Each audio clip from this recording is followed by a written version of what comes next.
Good afternoon. Welcome to Midcap Radar. I'm Sonal Bhutra. With me is Vivek Iyer. And there's been such a sudden market fall that we've seen from the highs. The Nifty, which was up around 160 points, is down 11 points as we speak. The Bank Nifty is down around 145 points. So just a few minutes back, we were talking about market at a high. And look at this. Well, it's one particular phenomenon that we've actually seen typically play out at this time. But, we'll have to wait and watch by in case there's any news flow that's come in. Nothing that we've picked out but right now. that's a sharp fall. But that's a 180 vertical points, steep fall that we're seeing across the market. But let's start the show. Lots lined up on the show.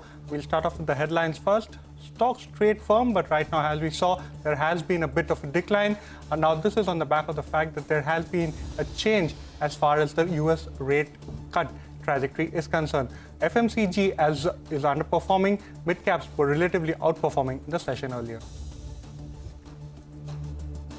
Ramkrishna Forgings gains after getting approval to supply powertrain components to US's largest EV passenger car manufacturer. Management tells CNBC-TV18 that they are sticking to margin guidance of 23% in FY25.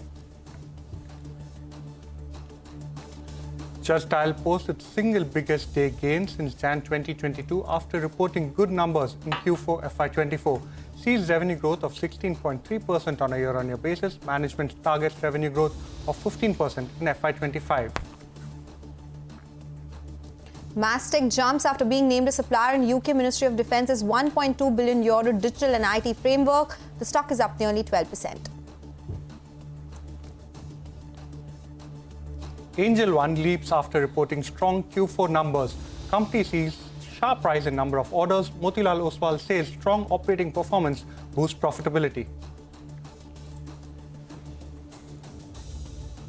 Okay, of course, the big breaking news is the fact that markets have fallen sharply from the highs of the day. It's an 8-point cut on the Nifty right now. When we started the show, it was a 33-point cut. So yes, there has been a recovery from those levels, but the markets are down 180 points from the highs of the day. If you look at the Bank Nifty, some of the components there are leading to this fall. So we have something like an IndusInd Bank, which is at the day's low. SBI should also come up for you on the screen. That one is down in trade right now as we speak, and that's a sharp fall from the highs that we are talking about. ICICI Bank is the other one. Some of the components of the IT pack also have come off from the highs of the day.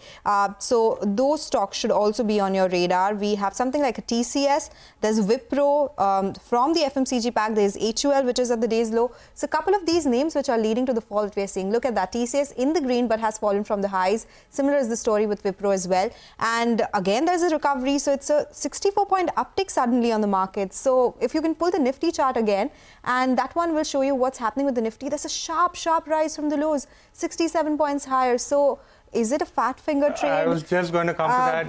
Probably a fat finger trade or maybe a trade made in error. We'll have to see, how the Nifty is done. If you could pull up the Nifty futures as well, the volatility has translated over there as well. But at this point of time, there's been quite a bit of a sharp recovery on an intraday basis. Markets have recovered now higher by 0.3%. But this is the show Midcap Radar, and in our special segment Midcap Movers, we have Hormas to take us through the midcaps that are moving around in the session. Well, I was just about to say that there is no strength whatsoever for the markets at higher levels, but the broader markets are continuing to show a bit of resilience. But there may be a fat finger trade, as you were highlighting, Vivek. It's just baffling. It leaves you scratching your heads with such kind of moves. But with starting off with the movers in the broader markets, we wonder whether they are movers anymore. Oh yes, they are still. The Indus Towers is still up 4.5%. Anything good that happens with Vodafone Idea is reflecting in Indus Towers. Torrent Power is up 5%. OMCs have done well today. HPCL is up 4%. And as is Mankind Pharma and Graphite India now is up 5.5% in today's session. A slew of companies won orders around about noon. And those stocks are also doing well. Capacite Infra won an order. Ramkrishna Forgings is off the highs of the day but is up 1.5%. Mastek was up 17% at one point. It has given up some of the gains, and Powermech also recovered from the lows of the day after winning that order worth around 230 crores from BHEL. The sector that has outperformed in today's session is metals, and it continues to do well from Monday and Tuesday's moves as well. Vedanta is up 3.5%, now is up 45% in the last 1 month. JSPL, Hindustan Zinc and Hindustan Copper also doing very well for them. themselves in today's session. Some stocks that are doing well on the back of volumes, and most of these are earnings reactions that came in post market hours on Tuesday and over the week, over the holiday as well. Just Dial is up 15% now, going from strength to strength. ICICI Lombard is up 4.5%. Amara Raja continues to surge higher off the highs of the day, but still 3.5% in the green. And Samvardhana Motherson also doing well for itself with higher volumes. But some underperformers in today's trading session, they will come up on your screen. The advance decline ratio in favor of the advances, but Sterlite Tech 6% lower now, seeing some bit of profit booking. Spark, fifth straight lower circuit now, down 23% in the last 6 trading sessions. IGL and Max Healthcare are some other underperformers in today's trading session. Back to you. Okay, so it's a sharp swing that we are seeing, a sharp recovery from the lows. But thank you, Hormaz. Mid-caps are usually the focus of the show, and they remain to be. But right now, let's talk about the technical check on the markets as well, because we have Samit Chavan joining us for just that. Samit, what just happened? There's been a sharp recovery from the lows yet again. What are the charts suggesting? See, Sonal, we are seeing crazy volatility in the market. If you see the way, Nifty tanked in a span of a couple of ticks and, nearly 200, 250 points. And again, it has recovered nearly 150 odd points from the low. So that's a crazy volatility that we are seeing. So probably on the back of, geopolitical concerns, and there are a lot of developments that are happening at the, global front. But overall, technically also, if you see, we have already seen a dent in the recent, optimism that I've seen in last 1.5 months. We have been maintaining a sturdy structure, series of higher highs, higher lows, and probably this, the structure would now get challenged, if Nifty slides below recent swing low of 21,750. So as of now, any pullback is likely to get sold into, considering the fact that overall we are seeing, good amount of supply in most of the heavyweight counters. So 22,350, 22,400, these are the levels to watch out for as far as Nifty is concerned. And till the time, Nifty does not surpass these levels on a closing basis, we are still not out of the woods. So any recovery is likely to get, sold into, and that is what we have been witnessing since last 3 to 4 trading sessions. So as of now, one should be very cautious, and one should avoid, trading aggressive, especially, carrying aggressive overnight bets. So the volatility is likely to spike up from here on, and hence, 22,350, 2400 on the higher side. And as far as support is concerned, the immediate support is around 22,000. But there's a major support that is clearly placed around 21,750. That's right, Samit. In fact, if you could have a look at the India VIX, that's one that's actually spiked up, and like you mentioned, you believe that particular index could be the one to track out for, given the kind of spike it's seen. That's right. You have a look at it from 12 to 13, it spiked up in a matter of a minute or so. Samit, we'll come back to you. Any individual picks you have at this point of time, and how will you keep stop losses? Will you have slightly, elongated stop losses given the volatile nature of the markets? No, in fact, in such kind of market, there's some sort of uncertainty. One should avoid trading aggressively, and stop losses should not be higher. In fact, in case if you are trading with a smaller position, you should maintain strict stop losses.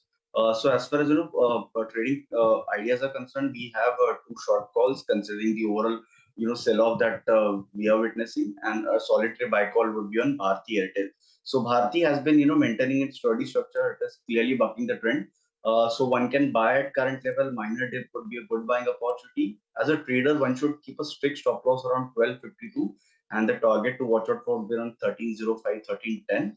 On the short side, clearly NBFC has been leading this sell-off since last 2 to 3 trading sessions.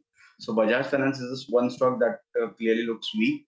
It has broken down from its important support. So we like Bajaj Finance, as a shorting candidate. Stop can be placed around 16,980, and target to watch out for around 6,700. Apart from this, Apollo Hospital, if you see, the stock is now showing some early signs of, weakness. It is likely to challenge its important support of 6,200. So one can go short in Apollo Hospital with a stop around 60 to 60, and target would be around 6130. Thank you so much for that. But as you mentioned, should be very careful while trading right now, and stop losses shouldn't be at higher levels. Thank you so much for joining us with that technical check. But the markets have fallen again, so it's 22 points lower on the Nifty. Continues to be very volatile. Reminds me of those video games where it should be a very bumpy ride, right? And that's exactly what we are seeing with the markets right now. So at the day's low, yet again, that's where the Nifty is right now. We'll keep tracking the market action for you. Let's slip into a short break. Up next, we'll connect with Ashish Mudani, the Vice President and Co-Group Head, Corporate Ratings of IKRA, to discuss their recent report on India's road sector. Stay tuned for that.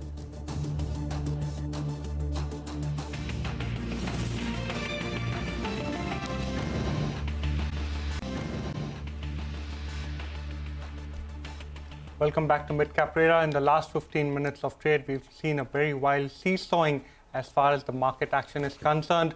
The Nifty at one point of time, went into the negative territory, recovered quite sharply, almost a 100-point recovery. And after that, now once again, trading near the day's lowest point. But let's now move on to a very interesting discussion. IKRA expects the road execution to grow 5 to 8% in FY25. It adds that execution momentum will sustain in FY25. We have Ashish Mudani, the Vice President and Co-Group Head, Corporate Ratings of IKRA, joining us now to discuss further. Good afternoon, Ashish. Thank you so much for joining us. Well, one particular complaint that has been there as far as road activity is concerned is that NHAI ordering in FY24 was quite muted. So what do you have to say to that, and what makes you optimistic as far as FY25 is concerned? Good afternoon, Vivek. While there is definitely a point regarding decline in the order book or order awarding from NHAI, but this is expected in all the election year. We have seen in FY14, FY19 also similar trend has been observed. But if you look at the overall order book, which is currently there with majority of the road contractors and developers, that remains very comfortable. Because of the good order book and also strong outlay from the ministry, we are expecting 5 to 8% growth in FY25, and we are very confident on it. Because if you look at last year in FY24 start itself, we have told that order will decline. And the decline is largely in line with what we anticipated earlier. At one point of time, we were expecting around 7 to 7,500 order awarding. So overall awarding at the year end was actually higher than what we initially anticipated. So awarding was, while it was expected to go down year on year, it still remained higher than what we have initially estimated. And if the current order book with all the road developers remain pretty strong, and we are expecting the things to ramp up quite substantially post quarter two. So basically quarter one is always a lean quarter. Quarter two, again, because of the monsoon, the construction activity get hampered. And we expect a very strong ramp up again from quarter three onwards. Okay, so you expect ramp up from quarter three onwards. So far in FY24, it was also impacted because it was ahead of the election season, as you mentioned. The other thing that's happened, Ashish, is road developers have said that intense competition is impacting returns. What do you have to say about that? Is there intensity in competition, and is it something that would impact the entire industry? Sonali rightly talked about the competitive intensity. Our IKRA analysis also highlights the same thing. If you look at the discounting which is happening in the sector, it's unprecedented. Overall, median discounting which is happening is almost 20% below the authority base price. So the competitive or competition remains extremely high. So if you look at the overall industry profitability also at the construction entities, it is unlikely to go or rebound to the pre-COVID level. So competition has significantly gone up. But at the same time, the fund or the working capital cycle remains very stable. The funds are coming timely from the authority. And that is one of the very positive steps taken by the government during COVID times. And that has continued to support the cash flows of the road developers. Ashish, one more question. You said that FY25 you expect awarding as well as execution to improve over FY24. You also mentioned that in an election year typically, or a pre-election year, you do see awarding activity moderates. Now Q1 that we are in currently of FY25, given the fact that the election code of conduct is in effect, we understand that ordering activity once again will come to a halt. Also, like you mentioned, we are going into the monsoon season as well in a couple of months. So do you think Q1 and Q2 could be a bit of a washout when it comes to road, to the entire road sector? Quarter one will be subdued definitely, Vivek. But we expect things to ramp up because even during the monsoon, awarding activity will not get hampered because of the monsoon, right? Execution may get hampered. If you look at the last 5-year track record or first 5-year numbers, let's touch on some numbers. So Q1, generally the execution is somewhere around 20% in the overall targets and 15% in Q2. So the remaining almost 2/3 of the execution happened in Q3 and Q4 itself. And for the last year in FY24, 50% of the execution happened in Q4 of FY24. So the execution has significantly ramped up. And that's why we are confident that the things will continue to remain strong in FY25 as well. So while awarding may be very muted in Q1, but awarding again, once the new government is in place, because if you look at our recent commentary, IKRA has highlighted that 45,000 kilometers of project pipeline is already there, so which will ultimately get awarded. We are also expecting a decent amount of ramp up or in the toll projects also, which will come if you will see in current year. So if the overall pie, if you look at earlier, it was 75-25 or 70-30 in the EPC and HAM. We are expecting a toll also toll awards also to go up significantly in the current year in FY25. When you say significantly, is there a number to that? What is your estimate for toll collection growth? And do you think it will be led by aggressive rate hikes or it will be led by WPI growth only? The WPI growth hikes are very muted in the current year. So it will be largely driven by traffic growth. So we are expecting, IKRA is expecting around 5 to 8% growth in the toll collection in the current year. Okay. You also mentioned, a slight shift in terms of project awarding activity. So we understand that NHAI also is now looking at changing the mode of awarding from EPC and other such modes, and largely now looking, like you mentioned, to the BOT tolling. Now, what is the reason for that? And does that also ensure that there will be reduced competitive intensity? Does it keep a few smaller marginal players out of, the larger projects? The competition is likely to remain high, Vivek, because there are good enough players in the large players also in the segment. So, but again, there will be a demarcation. The BOT road projects, which will be relatively larger in size, will be taken by the much larger players who have much stronger financial flexibility and deep pockets. But if you look at the EPC side, we will continue to see a very strong competition going forward also in FY25. Right, Ashish, thank you so much for joining us. So with that take, so FY25, the second half could be strong for the infrastructure and that particular space in terms of ordering activity and execution as well. That's what IKRA is saying. As we slip into a short break, remember to join us live today from 6 p.m. onwards for CNBC-TV18 Future Female Forward, the Leadership Circle, a transformative platform where women leaders come together to connect, express and evolve. The circle of trailblazing women leaders from diverse fields will venture beyond the traditional discourse during the course of discussion. This leadership circle is not just about business strategies and professional accolades, it's about delving into the depths of the personal journeys these women have taken.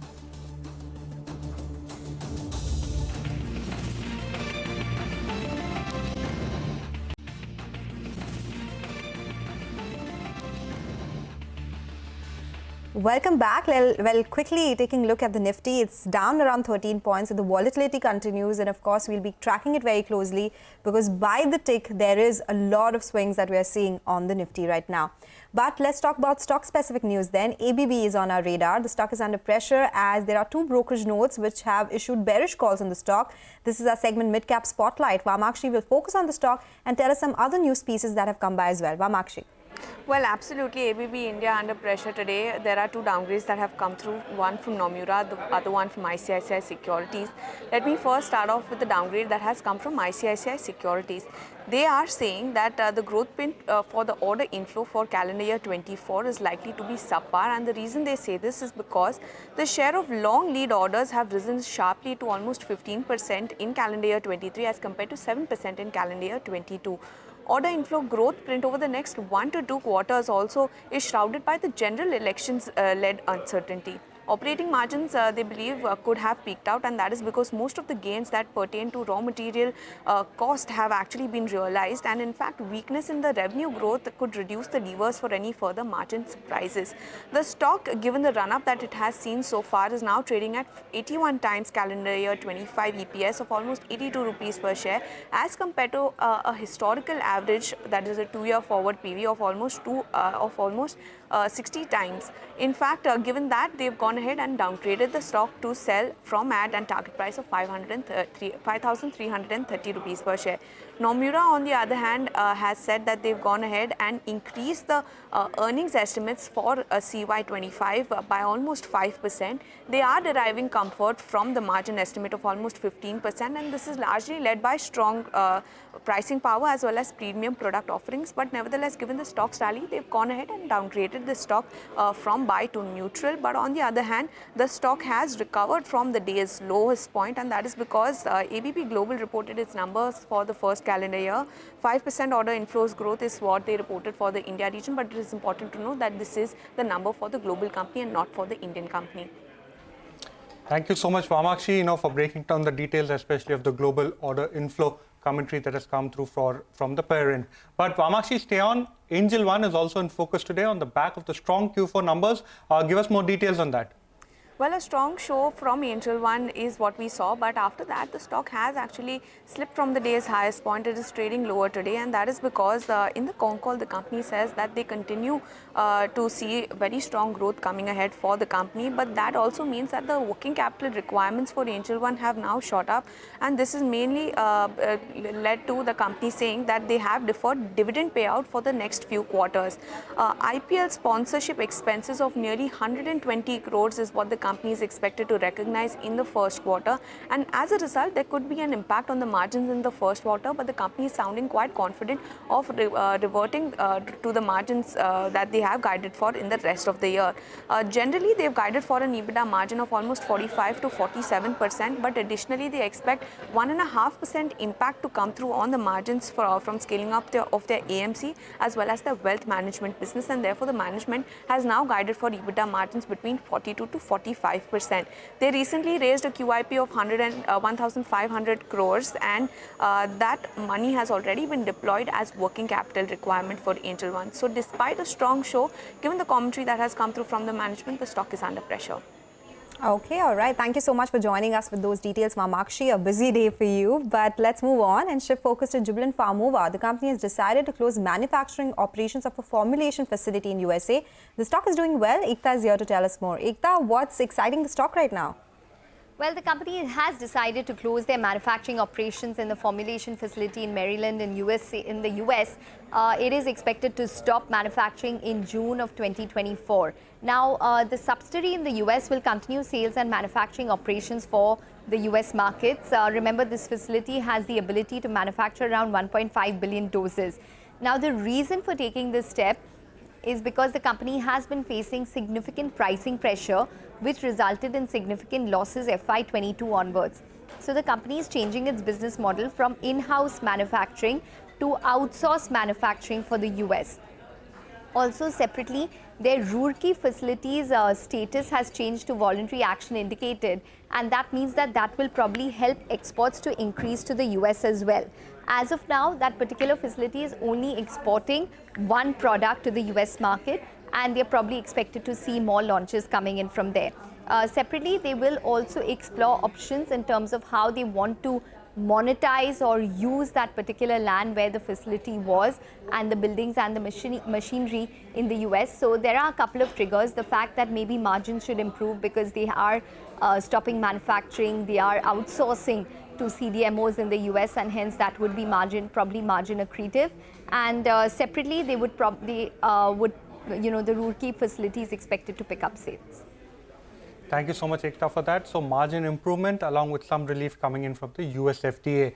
But the next stock in focus, the next company in focus is Ramkrishna Forgings, as the company will supply powertrain components to US largest EV passenger car manufacturing facility. They expect to maintain margins at 23% in FY25. Earlier today, we spoke to Naresh Jalan, the MD of the company, to discuss this. Listen in to what he had to say. I think it's for about 8 years, and I think it's just starting right now. I think in terms of overall value proposition, what we are working right now with the customer is immensely big. So to start with, I think your ballpark number is somewhere what we are already in the pipeline, and many more are going to come in coming days. Basically, to tier 1 suppliers based out of North America only, but directly to OEM, this is the first large opportunity which we have been able to get through. And I think with the competition in the EV space hotting up, I think more and more OEMs are looking at cost-saving opportunities, wherein our skill set and our capabilities to give an improvised pricing for new projects is going to strengthen our position in this space. I think we still maintain the guidance in terms of overall margins which RKFL is going to make.